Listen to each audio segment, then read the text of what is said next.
Businessman Opinion.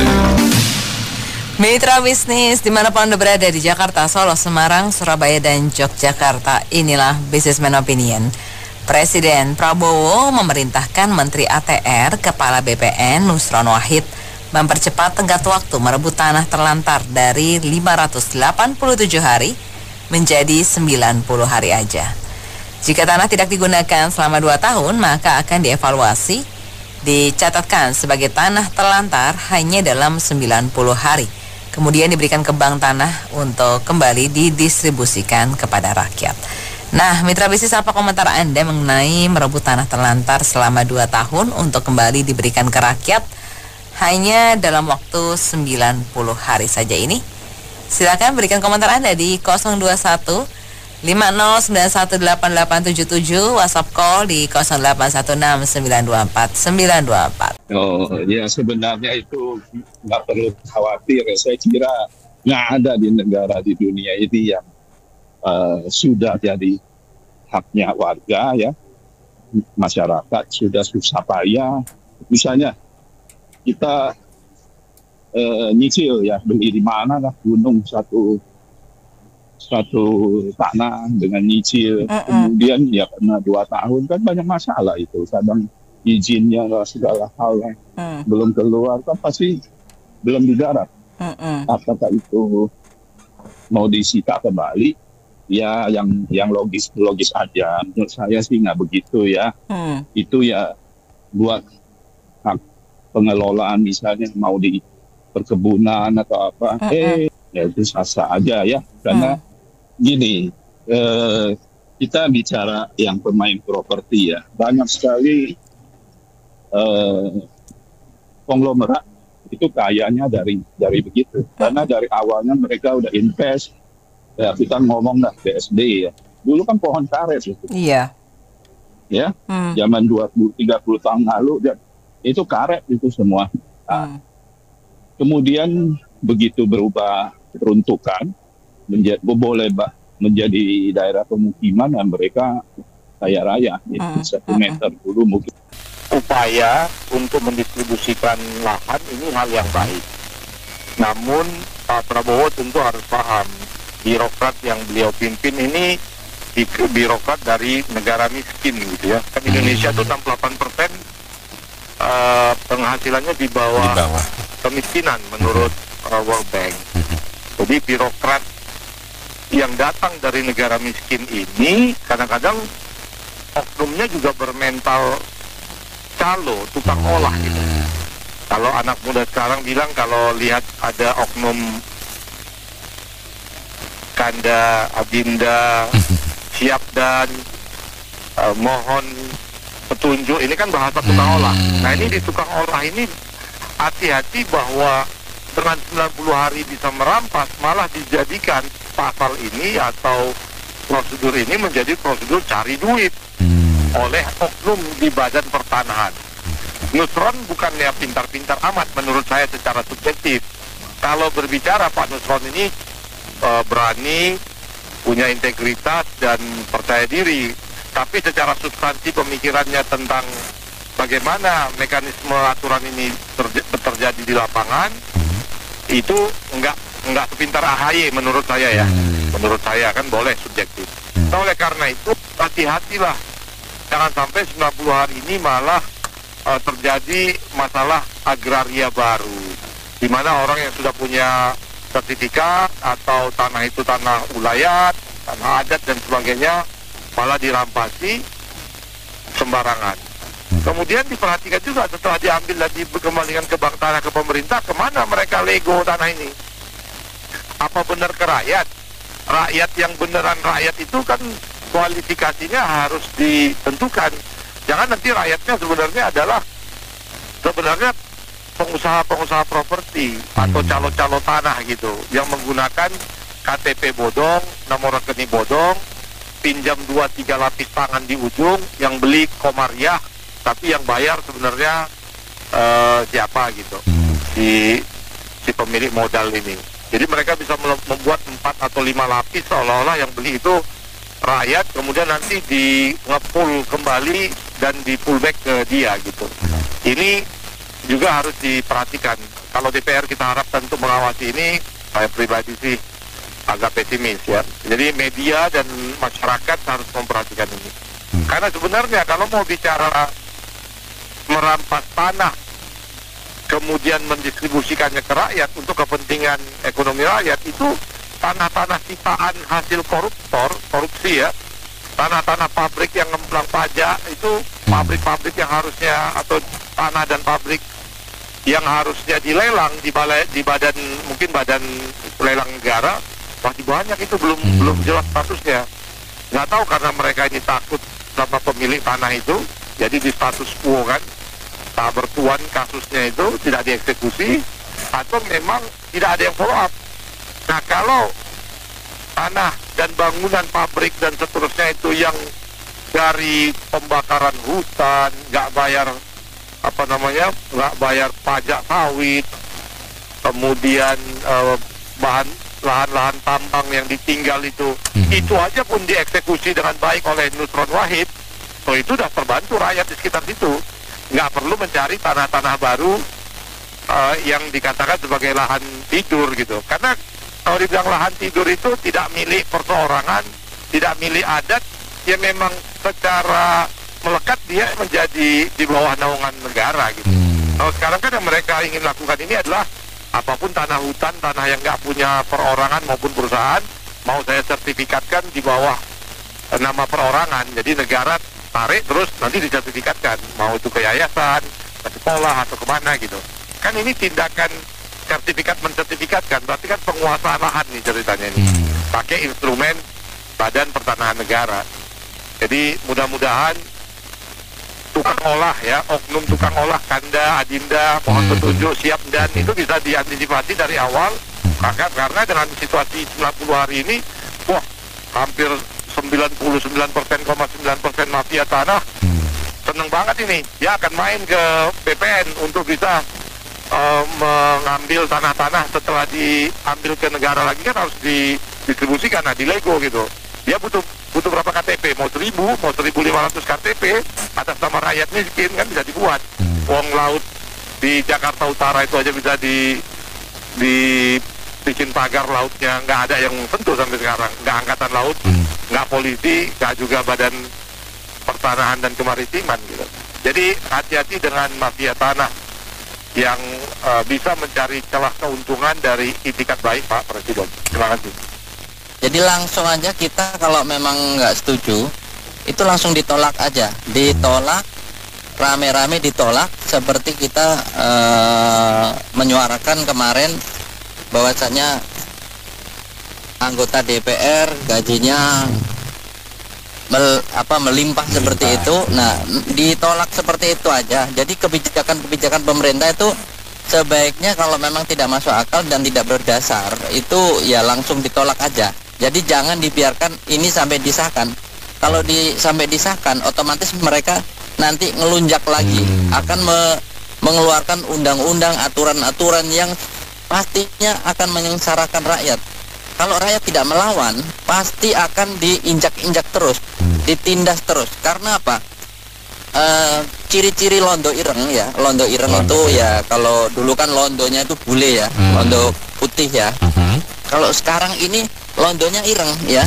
Jadi londo ireng ini yang mana ingin memanfaatkan rakyat sebagai budak untuk memperkaya mereka semua, kroni-kroni mereka, keluarga mereka. Ya makanya kita sebagai rakyat jangan bodoh, jangan manut, manggut-manggut, ya kan?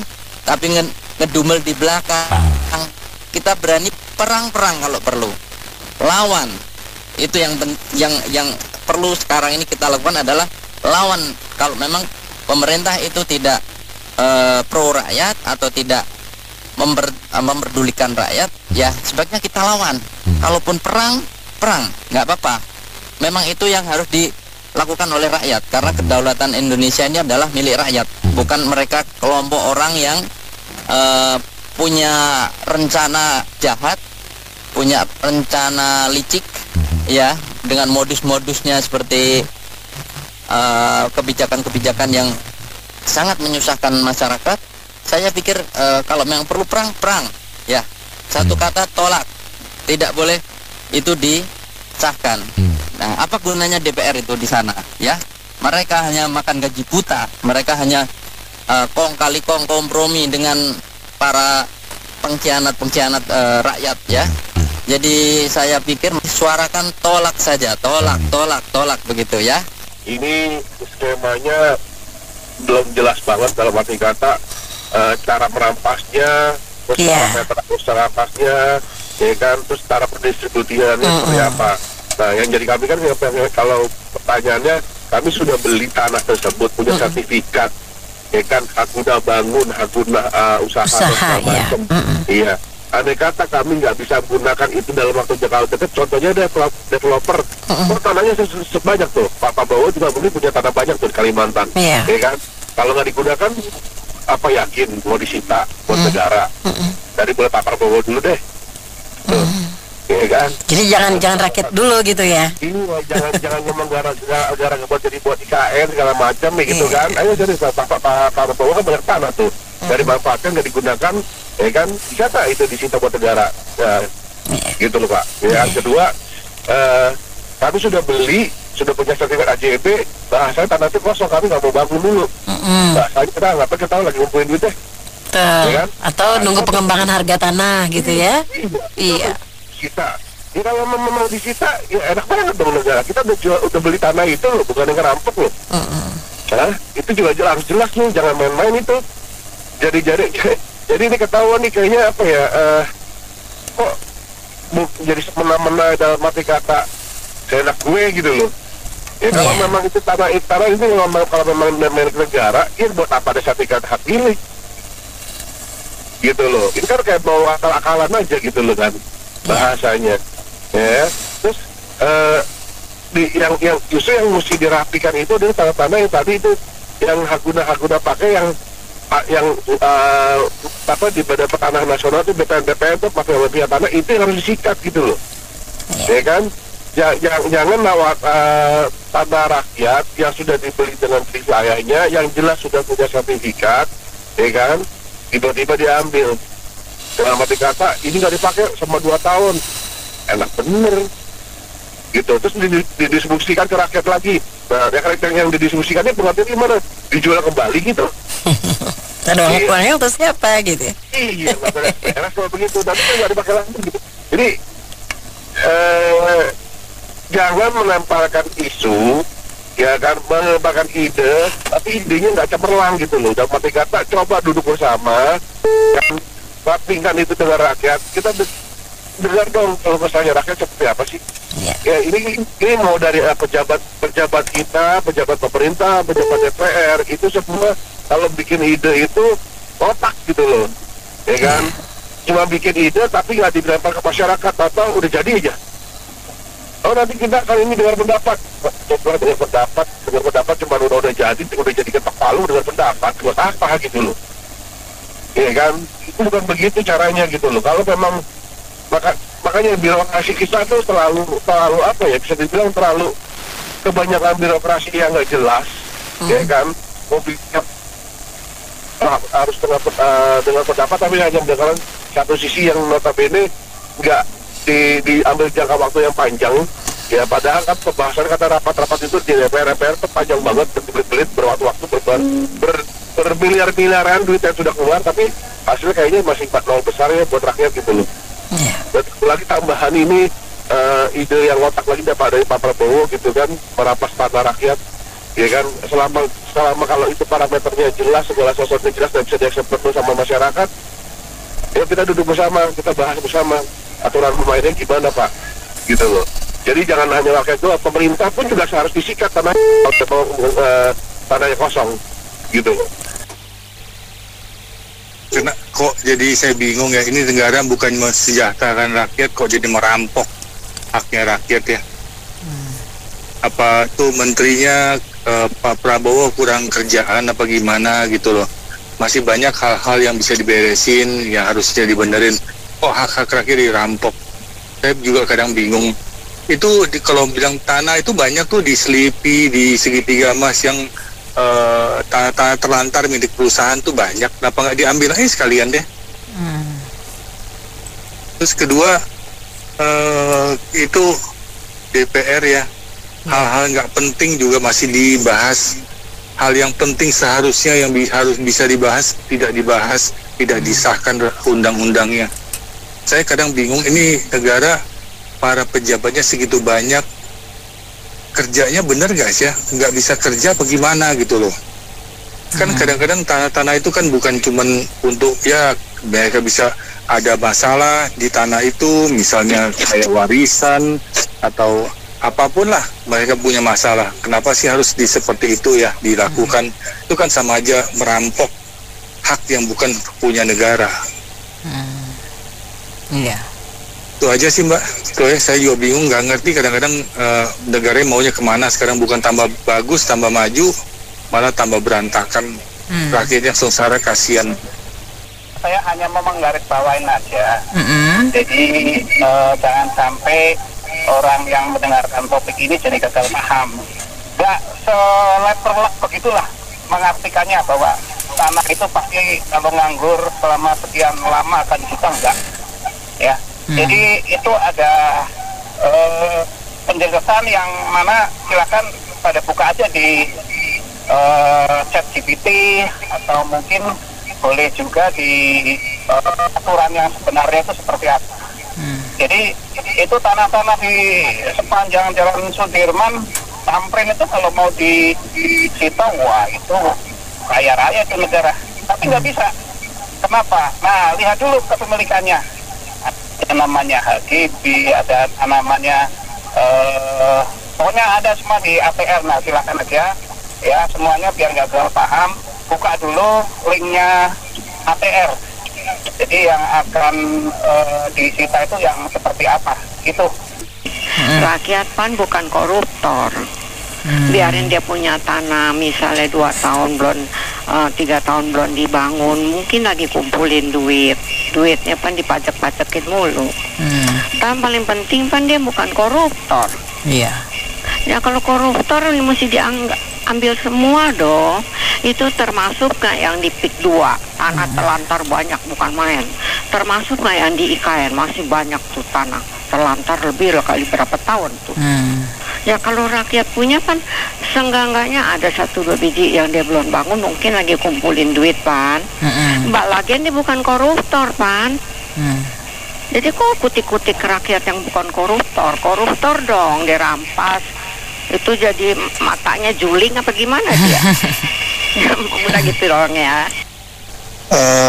Pertama memang informasi yang saya peroleh lah ya dari Pak FM kurang mendetail. Sebetulnya tanah yang mau diambil alih oleh negara itu yang statusnya apa? Apakah hak milik? Apakah HGB, HGU, atau apa namanya surat-surat yang lama ya, apakah itu kirik, verbonding, AJP dan seterusnya. Nah itu yang kurang clear.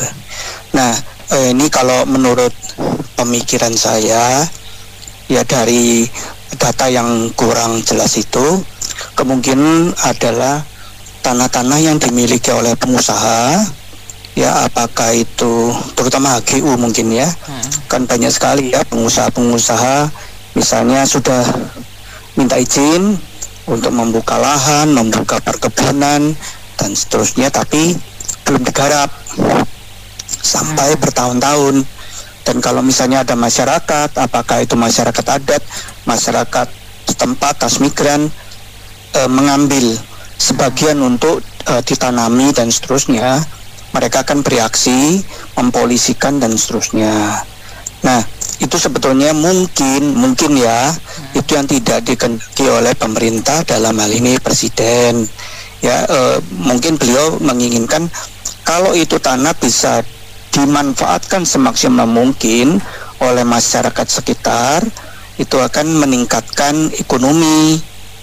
Ya, itu yang pertama. Yang kedua adalah itu nanti akan diambil bank tanah, land bank, kemudian akan didistribusikan kepada masyarakat. Nah, yang perlu dipertanyakan adalah masyarakat yang mana. ya, itu yang kita perlu perjelas. Nah, kemudian setelah didiskusikan itu bentuknya apa? Hak pakai, hak guna usaha, atau hak milik. Itu yang perlu dicermati juga ya. Atau mungkin misalnya ya udah boleh sewa misalnya ya. Itu yang kurang jelas ya, tapi saya melihat ada sisi positifnya, tapi kita perlu hati-hati juga untuk mencermati ya apa yang dilakukan oleh BPN ya. Oke, saya rasa itu aja, terima kasih. Kalau masalah tanah negara, kalau pemerintah melaksanakan dengan tegas jelas untuk seluruh rakyat Indonesia, ya nggak masalah, saya juga dukung. Mesti peraturan yang jelas, ya nggak tegas seperti di Tiongkok atau di Malaysia. Tapi kalau tidak jelas, ya akhirnya semua kacau. Oknum-oknumnya banyak, pemilik tanah. Ya dulu zaman Mao Zedong, tanah semua milik negara, tapi dikelola demi rakyat sejahtera. Itu bagus ya, Nena ya? Yes. Bagus. Cuma kalau tidak jelas, ya akhirnya semua kacau, berantakan. Sekarang tuh MBG belum selesai, tanah lagi.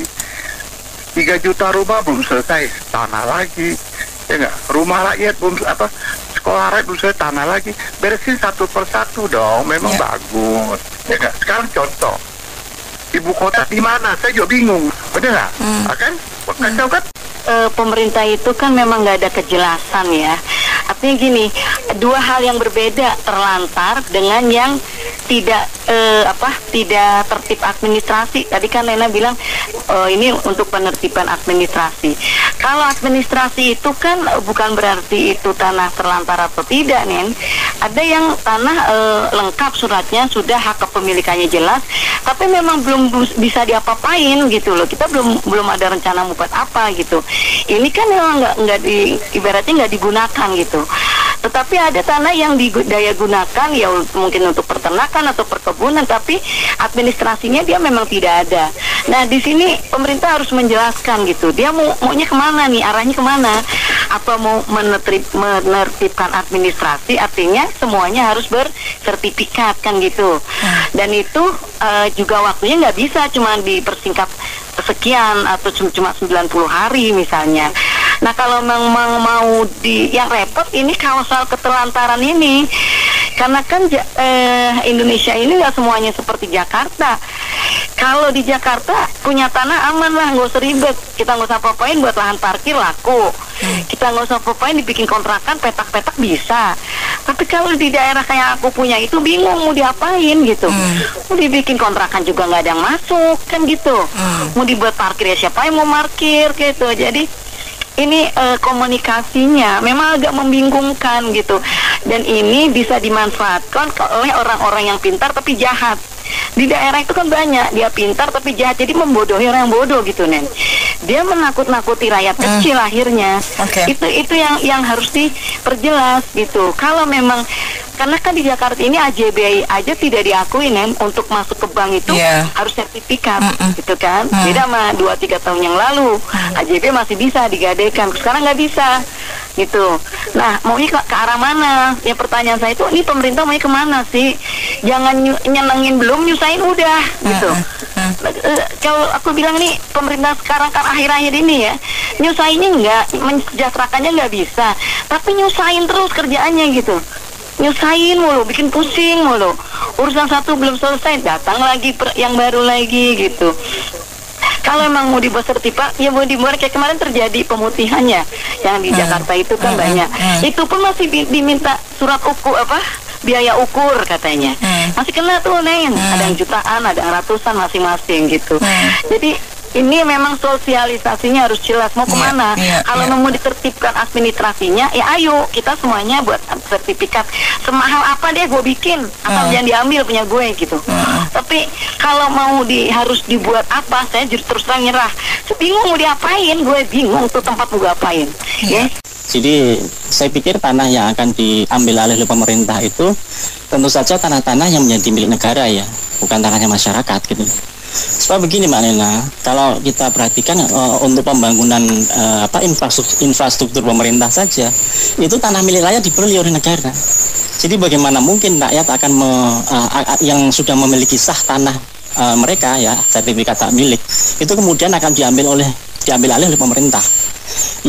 padahal juga kalau kita perhatikan ya tidak sedikit tanah-tanah negara yang juga dipakai bebas oleh rakyat. Misalnya tanah-tanah di daerah aliran sungai ya, kemudian di sekitar rel kereta api itu tidak sedikit yang dipakai oleh masyarakat gitu kan.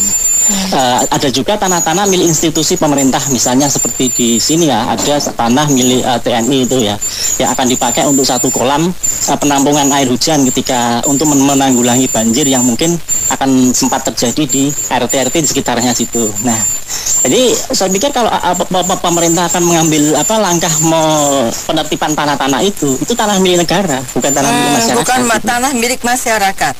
Bukankah termasuk? Bagaimana Mbak Ina? Ya, jadi ini hanya tanah yang milik negara, bukan tanah milik masyarakat. Jadi ini mungkin punya hubungan dengan reforma agraria yang sebenarnya sudah menjadi agenda reformasi yang sejak awal-awal reformasi sampai sekarang itu belum terlaksana dengan baik. Baru di zamannya Pak Prabowo ini beliau berani untuk mengambil langkah begitu loh. Lah sementara dalam 10 tahun terakhir ini banyak tanah-tanah negara yang justru dikuasai oleh pihak-pihak tertentu yang punya hubungan dengan kekuasaan. Kita masih ingat dengan kasusnya siapa itu Haris Azhar ya yang sempat digugat oleh Pak Luhut Binsar ya yang akhirnya kandas kasusnya di pengadilan itu karena Lokataru ya itu melihat ada tanah-tanah milik negara yang dikuasai oleh kelompok-kelompok tertentu di Papua sana. Juga berita yang Mbak Nina sampaikan tadi ada tanah penguasaan tanah wisata daerah wisata untuk kepentingan bisnis dan yang lain-lain. Yang itu sangat marak sekali terjadi dalam 10 tahun terakhir ini. Nah, maka mungkin inilah salah satu upaya untuk menertibkan tanah-tanah milik negara yang mungkin akan diserahkan kepada rakyat ya, yang tentu saja akan didata. Sebab mungkin akan diserahkan pada kelompok-kelompok tani yang diharapkan akan bisa meningkatkan kinerja pangan kita Mbak Nina ya, yang kita tahu Pak Prabowo juga punya rencana besar untuk bagaimana bisa meningkatkan kemampuan pangan kita gitu loh. Nah, jadi sayangnya di sini adalah pemerintah tidak memberikan sosialisasi yang luas ya pada masyarakat terkait masalah itu, sehingga terjadi silang pendapat yang semacam ini. Jadi yang agak kita sayangkan juga bahwa harusnya ya anggota dewan yang terhormat itu juga bisa turun ke bawah untuk memberikan pemahaman ya tentang rencana yang dilaksanakan oleh pemerintah itu, sebab biar bagaimana mereka juga menjadi bagian dari pemerintahan yang punya tanggung jawab terhadap masalah-masalah seperti itu, Mbak Nin. Saya ngelihatnya ini kayak bisa perampasan tanah gitu. Jadi istilahnya kalau misalnya kamu nggak mau pakai, saya pakai gitu loh. Saya mau usaha di situ gitu. Nah ini nggak tahu ya siapa yang mau usaha ini siapa gitu loh. Jadi seakan-akan itu. Kedua bisa aja ntar ada oknum-oknum lah, katanya oknum gitu kan. Melihat ada kayak kita katanya kan bangun rumah itu udah ada tiba-tiba ada yang datang gitu kan. Nah takutnya ntar ada yang minta gitu loh, biar nggak disita nih, bayar ke saya daripada saya laporin gitu kan. Nah ini bisa ada tindakan-tindakan kayak gitu. Jadi mungkin kalau dari hukum, mungkin dari pakar hukum ya, dia ada pasal-pasal apa gitu. Misalnya orang kan udah beli gitu pakai duit, masa kalau nggak dipakai dia bisa main sita-sita kayak gitu. Nah itu tuh harus orang hukum tuh pasal berapa, dia melanggar pasal berapa. Kalau emang bener kesemek kagak jauh-jauh lah, keburu ntar itu lahan ini rampas. Itu Dek, iya, tuh jadi di dekatnya dia nih banyak kesemek, jadi kesemeknya beda. Kedemek. Oke, lanjut. Iya, jadi apa undang-undang perampasan aset jadi berlakunya buat semua ini. termasuk rakyat ya, punya aset dirampas. Iya, makanya berlakunya buat semua ya. Karena yang satu itu spesifiknya belum disahkan, dialihin isunya. Malah gue dengar tadi pagi Bu, itu apa katanya yang nggak bayar pajak nggak boleh ngisi di Pertamina. Oh iya. Artinya nggak tahu isu ini isu serius apa isu buat pengalihan, nggak ngerti ya. Tapi ya sudahlah, let it be lah. Kita emang siap-siap nih buat ancang-ancang, buat melakukan hal-hal yang kayaknya pemerintah perlu disentil lagi. Perampasan aset ya, perampasan aset kita kemarin udah sempat bahas ini bukan perampasan aset, masalah aset yang terlantar yang menurutnya sekarang sudah dipendekin karena emang ada target sepertinya buat nguber nggak tahu pajak, nguber nggak tahu apa. Nah harusnya kalau emang pemerintah ini punya goalsnya pro rakyat, ini kan digamblangkan gitu peruntukannya. Kalaupun emang sudah ada satu titik yang emang satu kabupaten kota gitu yang emang sudah ditargetkan ada sekian banyak, itu mau diapain? Itu kan sudah mulai harus ada pemetaannya dong. Manfaat ini harus clear ya, apalagi konteksnya ketahanan pangan. Jangan lagi akhirnya masyarakat menilai ini adalah emang peruntukannya buat mereka punya kelompok.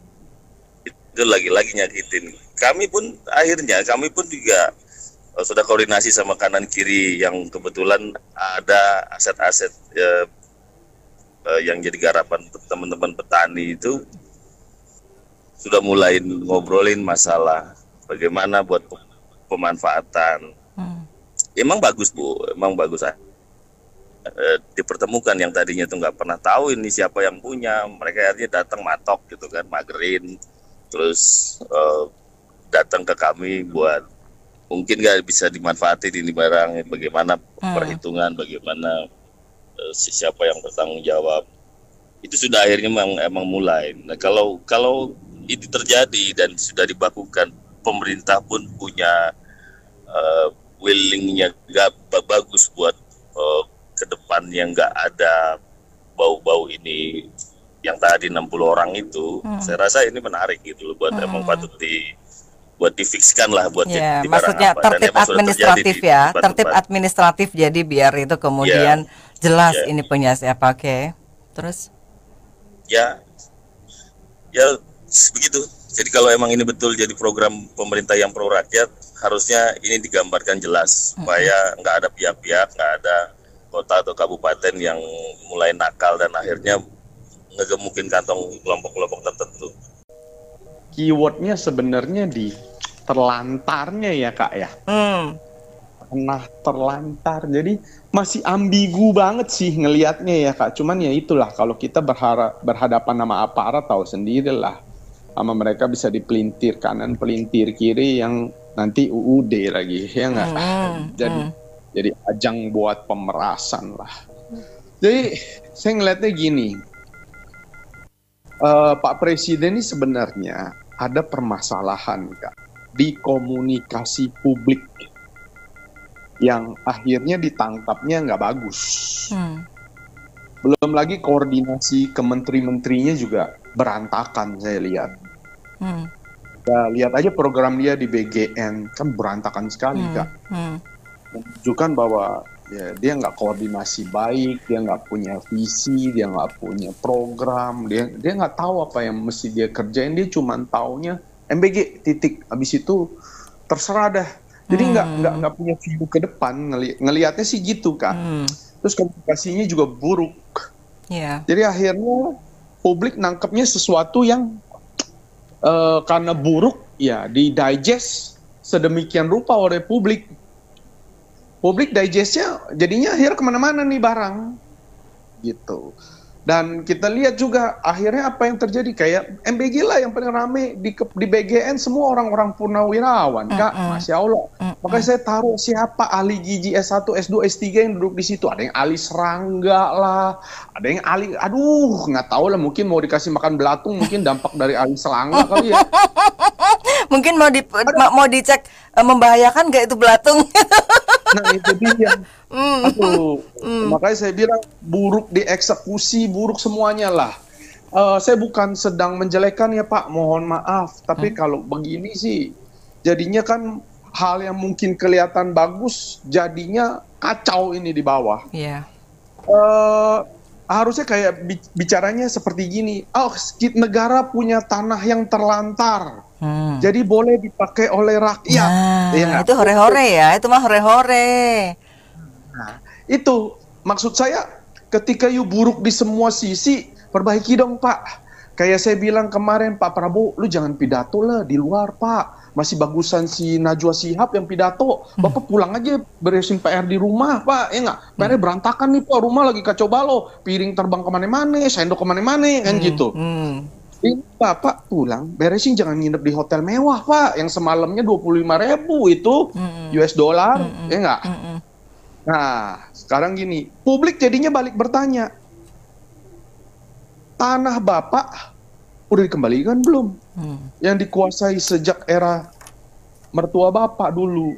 Kan Bapak nguasai itu banyak di Kalimantan. Dari Sabang sampai Merauke lagi kali-kali mungkin. Itu udah masuk kategori pulau deh, saking lebarnya. Nah, itu dia. Udah luar biasa besarnya. Dan membentang, Kak, dari Sabang sampai Merauke. Jadi hati-hati, Pak, ketika bicara gitu loh. Apakah gini loh, apakah Bapak sedang mau ngomong keluar, Pak, you're the president. Saya menemukan data bahwa 60 keluarga menguasai hampir 48% dari sekitar 56 juta tanah hektar yang jadi 56 juta hektar tanah tuh yang bersertifikat tuh hanya dikuasai oleh 60 keluarga. Apakah itu target Bapak? Kan gitu, Kak? Ya dong.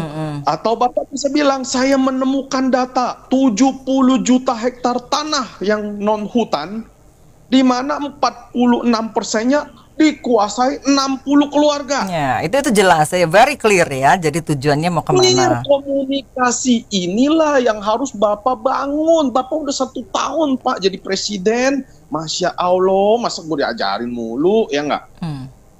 Bapak bilang, gue ketemu satu keluarga bisa menguasai 1,8 juta hektar. Gitu, Pak, ngomong apa Bapak termasuk di dalam 60 keluarga ini kan jadinya Bapak nggak berani ngomong. Termasuk saya, kan nggak mungkin gitu. Nggak mungkin kan, Pak, jadinya. Nggak seru. Ya nggak? Jadi saya melihatnya gini, ada sesuatu yang mau disampaikan tapi Bapak ngumpetin sesuatu juga. Karena ketika lempar, balik ke sini bolanya gitu loh, Kak. Karena emang ini rusak, Kak. 60 keluarga menguasai hampir 50%, 48% datanya ada, mungkin Kakak nanti tinggal ya, itu. Siap. Nah, akhirnya apa? Pak Prabowo tugasi Nusron untuk jalanin. Oke, lu harus redistribusi nih tanah-tanah HGU, ya nggak? Yang Kakak bilang tadi, ya nggak? Apakah tanah itu? Jadi bukan tanah rakyat yang dia beli pakai uang. Maksud message-nya apakah yang menguasai lebih dari 10.000 hektar kan gitu ya, Kak ya? Iya. Harus itu, Pak. Mungkin Bapak nggak berani ngomong karena Bapak ada di dalamnya. Ngomongnya seron-seron gitu. Seron, lo hati-hati seron, ntar gue kecolek seron, kan gitu. Yang sini jangan seron. Yang ini punya gue, lo gila lo, ya nggak? Gue kan udah 20 tahun kagak bisnis, kan gitu. Sekarang gue udah jadi presiden, gue bakal jalanin nih, ya nggak? Gue bisa nih, adek gue aja udah bikin smelter kok di Batam, ya nggak? Lepasan kan gue ngomong kan. Udah bikin timah di situ, ganti pemain, Tuhan. Pak, saya cuma pesan, Pak, yang namanya sumber daya alam dikuasai oleh negara untuk kemakmuran rakyat, Pak. Ya nggak, bukan keluarga, Pak. Kalau Bapak Pancasila, ya nggak, menjalankan amanat undang-undang, Pak, jangan bikin smelter buat keluarga, Pak. Ya nggak boleh, dosa, Pak. Kalau kata Tuhan. Itu di atas tanah nggak smelternya? Nah, gue juga nggak tahu, gue nggak berani ngomong lagi itu. Aku diincar lagi, kagak. Itu aja dulu, Kak. Gue mau jualan kesemek dulu, Kak. Bini gue pengen punya tas Hermes, Kak. Harganya buat bayar. Makasih, Kak. Ini tema ini, saya pikir ini presiden itu apa nggak menyadari prinsip dasar yang diutarakan ini. Menurut saya itu melanggar asasi manusia. Kenapa? Ini yang di sini udah punya tanah, entah pribadi kan semua udah mulai ketar-ketir kan. Kita juga nggak tahu apakah Prabowo memang menyasar tanah-tanah orang tertentu atau dia sendiri lupa dengan tanah dia, jangan-jangan cara gini untuk memperlihatkan tanah dia ada di mana juga kali ya. Memanfaatkan identifikasi, oh ternyata gue masih punya tanah di sana gitu. Ternyata gue masih banyak di tanah gue, di sini gue lupa, di sana di mana-mana ada nih. Nah ini statement pemerintah ini kan sebenarnya mau mengatakan lu orang yang punya tanah entah 10, 20 tahun, 50 tahun lalu, gua nggak mau tahu, gua mau rebut. Kan gila ini. Iya, aneh banget ya. Nggak boleh dong begini. Kalau memang you punya rencana ke depan, punya target-target khusus, orang-orang tertentu atau lembaga tertentu, jangan-jangan pejabat-pejabat tertentu atau diri Anda tertentu, ya siapa tahu beliau udah sedikit lupa-lupa ya. Ya, harusnya diutarakan dulu, kasih jangka waktu dulu berapa lama. Karena berita ini begitu disodorkan, masyarakat umum yang gelisah. Sebab di Indonesia kita masih tahu begitu ada berita atau aturan seperti begini, langsung dimanfaatin sama pejabatnya. Apalagi cuma 90 hari. Itu kan gila. Itu yang BPN lah, yang nanti dibikin lembaga yang mengurus, waduh semua udah kipas-kipas itu, udah siapin peti itu. Iya. Masalahnya Pak Heri, yang kayak begini kenapa gerak cepat sementara yang perampasan aset ini mandek aja? Betul. Jadi saya lihat sengaja dibuat isu-isu begini yang bikin kita jadi bicarakan, lantas isu-isu utama terpinggirkan. Jadi saya pikir untuk hal-hal gini, Pas FM kita bersuara, suara kita didengar oleh mungkin jutaan pendengar seluruh dunia yang bisa streaming. Pemerintah tidak boleh seenak udel ya melakukan itu. Kalau pemerintah atau presiden punya misi tertentu yang baik buat negara, utarakan dulu ke rakyat supaya kita tahu. Jangan memberikan keputusan yang memberikan kesempatan kepada pejabat-pejabat untuk memanfaatkannya nanti. Yes. Dan yang gelisah itu adalah masyarakat. Pasti. Ya kita harus akui kalau tidak ada aturan itu dulu kan bisa kita memiliki tanah, kita mempunyai tanah HGT, kita punya tanah apa kan memang salah satu investasi dari dulu. Yes. Dan belum dimanfaatkan. Kalau tiba-tiba 90 hari ada aturan ini kan bikin kacau di masyarakat. Iya, pasti langsung kemerungsung, langsung bingung dong ya. Kalau tanah kita disita bagaimana caranya? Padahal sometimes kita juga investasi itu kan siapin buat anak-anak nanti kan. Jadi kan memang didiemin aja. Betul. Kan nggak boleh begitu. Kenapa dulu orang boleh jual developer apa boleh jual tanah? Kenapa harus begitu? Yuk tiba-tiba 90 hari lakukan gini kan. Ini tapi saya pikir ini mengalihkan isu kali ya. Bisa jadi. Kan dibuat yang sesuatu yang agak heboh, kan semua orang heboh kan. Tapi kembali, kita bersuara yang keras, ini nggak boleh dieksekusi, lantas kembali lagi ke RUU perampasan aset. Itu yang dipentingkan. Dan perampasan aset, itu kita harus sertakan di dalamnya itu pembuktian terbalik. Jangan dibuat pasal karet. Kemudian juga sertakan dengan pengaturan uang kartar. Karena ini penting sekali buat mereka. Kalau transaksi udah melalui antar bank, semua udah gampang dideteksi. Justru peristiwa yang namanya korupsi itu dengan cash. Yes. Jadi saya kira gitu aja sis. Ya itu dia. Gue mau nanya nih, yang dimaksud tanah itu tanah gimana? Soalnya kita ini punya tanah nggak keurus lama banget. Gue juga bingung mau gue apain. Tapi maksudnya ini yang dimaksud ini tanah hak milik atau guna pakai nih, gitu Ya karena ada dua jenis sertifikatnya ya, hak milik atau guna pakai ya. Nah itu, dia belum dapat jelas nih. Sudah gue punya, tapi nggak susah ya mau buat usaha, dia juga jauh dari jalan gitu loh Nen. Aku bacain dari BPN ya. Tanah yang menjadi objek peraturan itu adalah tanah kosong yang dibiarkan tanpa ada aktivitas. Tanah tersebut tidak dibuat bangunan, pagar maupun kebun gitu. Itu diidentifikasi sebagai tanah terlantar. Iya, tapi kan di situ nggak ada kejelasan itu milik atau guna pakai. Nah, itu yang bikin agak-agak sementara untuk dipasarkan kan lagi kita pasarin, kita mau jual, ayolah gue gak mau pusing kan gue orangnya ya. Karena gue udah aja di Jakarta, gue ribet ngurusnya di daerah. Tapi belum juga bisa gitu, karena ya memang ekonomi kan lagi seperti ini ya, untuk jual beli tanah juga nggak mudah gitu, Nen. Gitu, makanya waktu mau kena gusuran Pemalang, Brebes Pemalang, gue udah seneng banget tuh, kagak jadi. Aduh, lumayan ya lu dapat, artinya nggak usah ngejual lu, tapi dapat ganti rugi kan? Iya, maksudnya gue nggak usah ribet. Iya bener. Itu, jadi kabar ini bikin aku mumet nih, jujur aja. Iya. Gue udah gitu kan ngurus sertifikat juga, kalau udah situasi seperti ini tahu sendiri, aji mumpung birokrasi kita. Karena ini ya, kita juga didesak waktu kan. Betul. Jadi pasti kita akan kejar. Jadi dimanfaatkan sama mereka gitu, getok-getok harga aja kan. Itu loh, kita tahulah birokrasi kita gimana. Ya kalau bisa sulit kenapa dipermudah, kalau bisa mahal kenapa dipermurah kan gitu ya. Gitu. Prinsip hidup Konoha. Iya, Konoha gitu nih. Sementara lumayan luas, kok diambil negara, aduh, buset. Iya bener. Padahal 90 hari kan waktu yang sangat cepat ya itu ya, kalau kita nggak ada dananya gimana dong? Kita kemarin ngurus yang di daerah suami aja cuma 70 meter besar habisnya. Iya. Apalagi ini yang ratusan meter. Ya.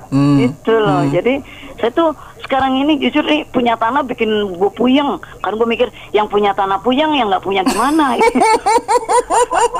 Bingungnya di sini ya. Iya loh. Padahal kan memang dari dulu kita itu selalu selalu suggest-nya dari orang tua investasi tanah gitu kan, emas katanya gitu. Nggak bergerak ya, yang nggak mungkin jatuh harganya gitu. Sekarang dibuat pusing sama negaranya. Punya uang di bank, bingung. Ya kan, segala dorman lah, segala inilah mau dipindah. Aduh, gue bilang lama-lama gue taruh di kaleng nih duit gue. Tadi sediain peti mati buat taruh uang tuh sama Akong. Iya, aduh, ya ampun, kita gimana nih, mumet juga kita besok-besok coba deh kita komunikasi sama notaris setempat deh, gimana enak kita. Duit lagi tuh Bu, iya duit lagi pasti. Nah itu dia, makanya gue pengen jual aja pengen gue jual biar gue dapet duit aja udah gitu. Susah bener. Aduh, tolong ya Pak Menteri, Presiden, Anda sadarlah bahwa rakyat Anda nggak semuanya. Jadi yang terlantar itu bukan berarti dia nggak mau ngurus gitu. Kadang kan juga memang dananya mungkin belum ada yang buat ngurus gitu loh ya. Mungkin itu tanah warisan yang belum dibagi gitu. Betul. Gitu sih. Jadi jangan diambil pukul seperti Anda yang cuma ngerampok tanah negara ya. Kita beli gitu maksudnya. Iya benar banget. Kesadaran itu sih ya, kayak Pak Presiden juga, Anda kan tanahnya luas, itu milik negara, Anda tinggal nempatin doang gitu. Jadi kita bingung. Kata Bapak, makanya lu jadi presiden gitu. Nggak mau, banyak dosa gue jadi presiden, ogah gue. Presiden direktur nggak apa-apa. Puyeng jadi presiden, udah gue banyak dosa, jalim betul soalnya. Ya gitu nih ya, nanti dicari lagi deh, gue cari berita lebih. Iya siap nanti kita. Udah gue jual murah padahal gue udah turunin harganya tetep aja. Emang pelosok susah Iya. Apalagi hari gini yang mau beli juga lagi kencangkan kita yang di Kuningannya aja belum gol-gol juga. Gue bingung, sono susah sini susah nih, gue mau jual ribet amat gitu. Iya, sementara kita dikejar-kejar ya. Ini kalau nggak diurus nih disita nih gitu kan. Nah itu dia, yang belum balik nama, misal masih punya orang tua, kita masih kena PBB kan. Ya itu harus dibalik. Jadi nih yang punya duit ribet, yang nggak punya, apalagi yang punya tanya mumet, gimana yang nggak punya apa. Iya benar sih. Sangat-sangat miris memang negara kita ini ya. Ini aja sekarang aja perampasan aset aja katanya percepat apa? Siput kali tuh kerja pemerintah. Sama halnya dengan ini. Nah ini pemerintah hebat nih, sukanya nyari celah nih. Tanah yang terbengkalai 2 tahun bakal jadi milik negara dan lainnya. Yang kayak gini dipercepat ya Uncle ya. Yang kayak gini dipercepat. Iya paling cepat itu orang pemerintah kita itu. Apa-apa cepet banget ya. Mau cari duit ya begitu caranya tuh, mengerampok gitu. Memang pejabat kita tuh memang sama perampok tuh sama-sama brengsek. Mohon maaf kalau saya ngomong kasar. Gitu. Makanya kasihan memang itu. Jadi misal presiden kita kan juga punya tanah banyak. Katanya aset triliunan dia. Bukan tanah lagi, pulau tahu. Pulau. Nah, itu juga terbengkalai berapa puluh tahun itu nggak dihuni. Nah itu kenapa sekalian aja nggak disita aja, pajaknya aja juga belum dibayar. Masa mau berburu kita sebagai rakyat biasa? Dia sendiri juga punya banyak pulau, punya tanah kosong udah berapa tahun itu, kenapa nggak diambil aja sekalian tuh dari negara? Tanah kuburan aja sekalian kalau bisa. Nah, itu kan juga tanah banyak kosong. Ya, itu banyak yang terlantar malah di situ ya. Ya, nanti jasad-jasad manusia tuh gimana tuh nasibnya di sono tuh. Makanya pemerintah kita ini memang benar-benar payah, saya bilang. Luar rakyat selalu digerogoti terus ya. Ya inilah hasil kerjanya sesuai dengan ucapannya dia tuh, Indonesia punah, Indonesia bubar, ya itu sudah betul itu. Oke deh, thank you. Di dalam isu ini tadi tidak disebutkan yang diberi warning 90 hari dan kemungkinan akan disita itu yang luasnya berapa? Ada nggak data itu? Jadi pengertiannya itu masa ruas 250 meter persegi mau disita itu loh. Tentunya kalau mau dibagi-bagi itu kan luasnya yang mungkin puluhan hektar yang terlantar. Itu jelas sangat merugikan, bisa dibagi untuk orang dapat banyak sekali itu. Kan gitu. Jadi harus jelas itu yang minimum berapa luasnya. Iya. Kalau gitu kan bisa interpretasinya macam-macam, membuat orang khawatir takut loh. Saya punya tanah 100 masa mau disita, sudah hak milik lagi, ya gitu loh. Harus jelas. Terima kasih. Menurut saya batasannya harus jelas. Mungkin yang seperti tadi luasnya, kemudian punya sertifikat apa, hak pakai, hak milik atau hak gipi gitu. Terus bagaimana kalau orang menabung untuk membeli investasi di tanah gitu, apakah juga harus disita gitu? Makasih ya. Ini program yang menuai pro dan kontra ya, benarnya. Kalau menurut saya nih, kalau tanah yang bayar pajak tiap tahun PPP-nya hidup dan dia terbukti membayar pajak, ya nggak berhak dong negara sita. Dan kalau terlantar itu, misalnya terlantar mungkin dia 2-3 tahun nggak dibangun masih penuh ilalang, ya mungkin kan dari BPN kan bisa mendatangi. Misalkan dia objek pajaknya di mana, kan ketahuan dong yang punya siapa, namanya siapa, KTP-nya ada kan. Nggak mungkin BPN itu nggak punya data pemilik tanah tersebut, walaupun misalkan lokasi objek tanahnya di A tapi si KTP-nya di lokasi di B, bisa didatangin lokasi di B untuk minta klarifikasi, ini tanahnya udah 3 tahun nggak dibangun. Kita beri peringatan ya, misalkan peringatan hari sekarang nggak dibangun, tahun depan akan dikembalikan ke negara, atau mungkin apakah pemilik tanah yang mau jual ke negara kembali. Nah itu bisa dikompromi seperti itu, jangan semena-mena langsung mengambil tindakan sepihak. Menurut saya sih salah ya, karena ya itu saya bilang itu, kita nggak tahu yang namanya objek tanah itu pemiliknya kadang mungkin sudah meninggal, ahli warisnya belum sempat untuk mengurus balik nama. Nah seperti itulah. Jadi ya kalau menurut saya ya itu, saya bilang itu, data BPN itu lengkap, bisa didatangi pemilik tanahnya itu. Bagaimana untuk tanah yang terbengkalai ini dibangun, kalau tidak dibangun dalam jangka waktu berapa tahun, negara akan ambil kembali dan pemilik tanah diberikan ganti rugi ya sesuai dengan NJWOP kalau dikembalikan ke negara begitu. Jadi dengan begitu langkah jalurnya benar, dan juga pemerintah tidak dituntut gitu loh. Nah sekarang yang saya mau klarifikasi, ya kata Pak Prabowo akan distribusikan ke rakyat. Saya rasa sangat mustahil. Ngomongannya itu ya seperti pelipur lara ya, karena kita tahu ya tanah-tanah yang biasanya terlantar gitu, mungkin pemiliknya ada giring atau udah meninggal atau gimana, biasanya negara itu akan diklaim oleh salah satu pihak, yaitu mafia tanah. Nah nanti mafia tanah itu akan jual ke developer, Mbak. Nah biasanya mafia tanah itu akan meminta ke pemerintah. Nah pemerintah akan menerbitkan sebidang tanah ini ke surat kabar. Ini ada yang klaim nih, waktu 3 kali penerbitan klaim di surat kabar atau surat kabar Nusantara atau surat kabar nasional tidak digubris, berarti tanah itu bisa diklaim oleh mafia tanah tersebut untuk dijadikan. Nah setelah itu ke tangan developer. developer gede, Mbak. Nah, itu jadi nggak mungkin ke kecil. Menurut saya bullshit itu. Baik. Terima kasih Pak Andri atas komentarnya. Baik, mitra bisnis, opini dari Pak Andri tadi sekaligus menutup sesi Businessman Opinion untuk kali ini. Terima kasih yang sudah bergabung. Saya Anita Wijaya.